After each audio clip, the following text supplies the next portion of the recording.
Hello, everyone. Welcome back to Cooking with Donna. Don't mind my voice.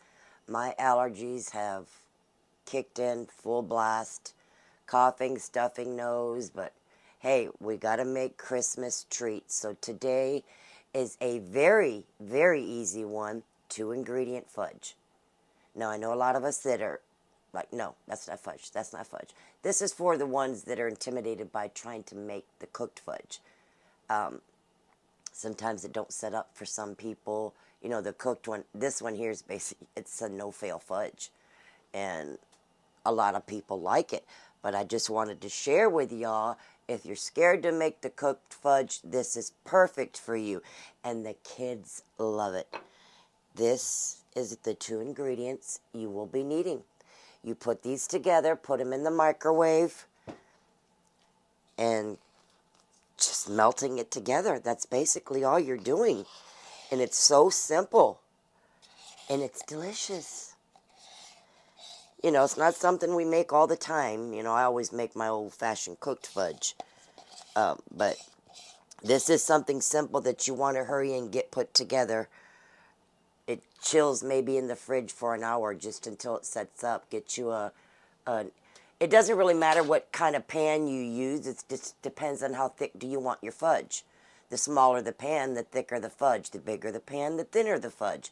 I just got me, I think this is an 8x8 foil lined. That way it's easier to pull up out of here. Just use your foil handles and pull them up out of your pan.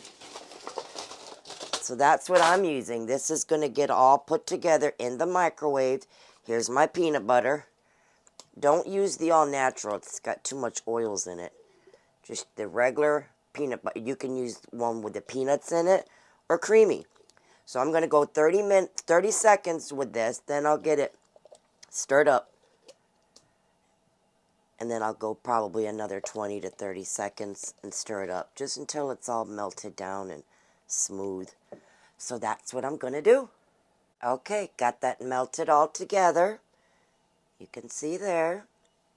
Now just get your pan ready. Pour it in your pan, put it in the refrigerator. Oh, my voice.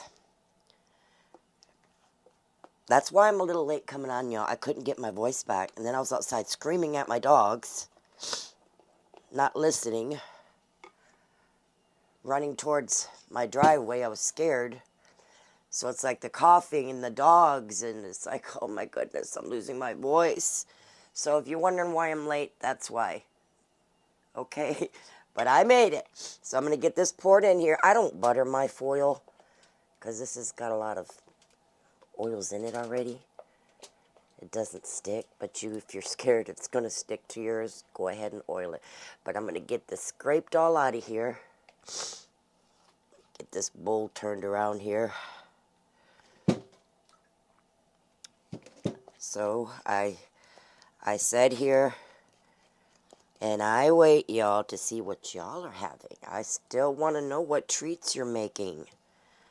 I just love to hear when people are baking for the holidays. I'm sure a lot of us women are like that love to bake. It just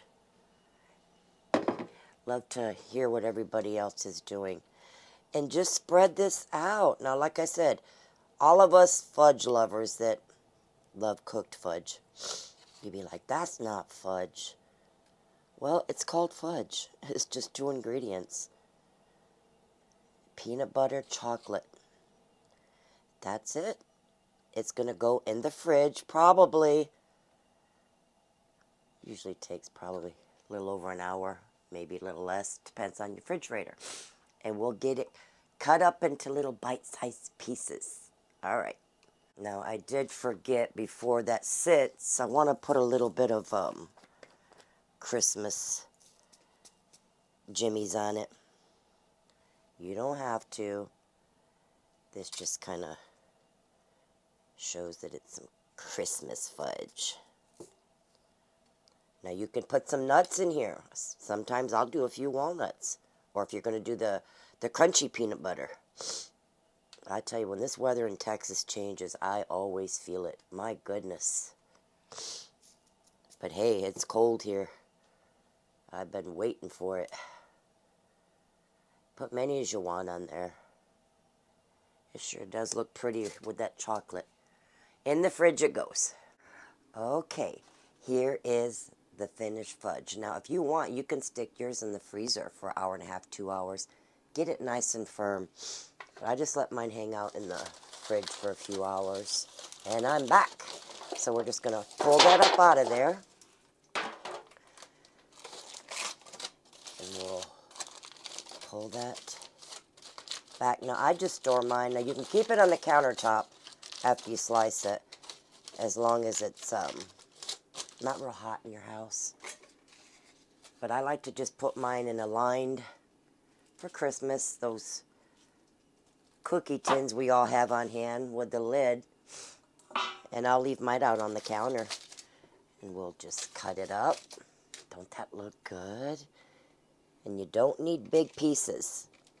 I mean, by all means, cut it big as you want, but I'll show you what this looks like, and then I'll get it stacked up into the cookie tin, whatever container you want to put it in. And you can wipe your knife with each slice if you want a clean cut. Look at that. Whoop. But I'm going to continue cutting this and get it stacked. Okay, friends, there's the fudge. Delicious.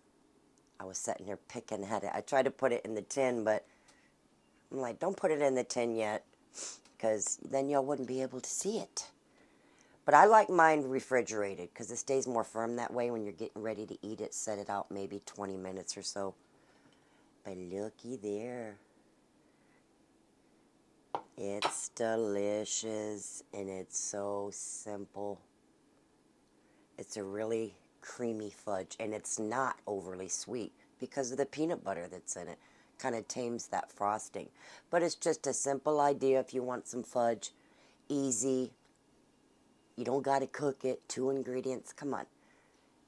Can't get any better than... Even though I like cooked fudge. I love me some cooked fudge. That I make every year. I have some of that out on the candy table.